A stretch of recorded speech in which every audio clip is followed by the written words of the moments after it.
সম্বৰ্ধনা জ্ঞাপন কৰিব বিচাৰিছোঁ। হয় হয়, আমাৰ সকলোজন সদস্যই কাৰ্যসূচীত অংশগ্ৰহণ কৰিব। লগতে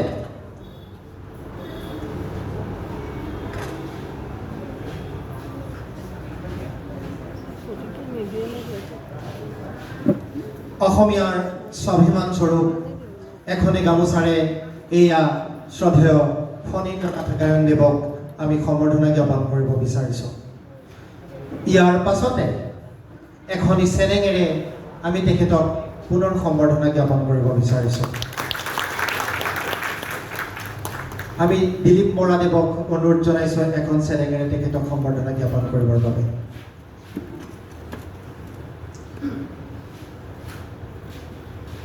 ইয়াৰ পাছতে অসমীয়া সাহিত্য সন্মিলনীৰ সদস্য বৰেণ্য শীৰ্ষক এটি স্মাৰকেৰে আমি তেখেতক সম্বৰ্ধনা জ্ঞাপন কৰিব বিচাৰিছোঁ। এই সম্বৰ্ধনা জ্ঞাপন কৰিব শ্ৰদ্ধাৰ মুকুল চক্ৰৱৰ্তীদেৱে।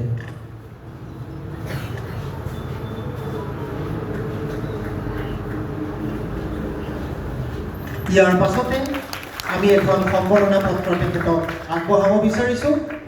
তেখেতক সম্বৰ্ধনা পত্ৰখন প্ৰদান কৰাৰ পূৰ্বে আমি এয়া পাঠ কৰিব বিচাৰিছোঁ। অসমীয়া সাহিত্য সন্মিলনী সদস্যৰত্ন সন্মান প্ৰতি শ্ৰীযুত ফণীন্দ্ৰনাথ গায়ন শ্ৰদ্ধাভাজন এখন শ্ৰদ্ধা গ্ৰহণ কৰিব।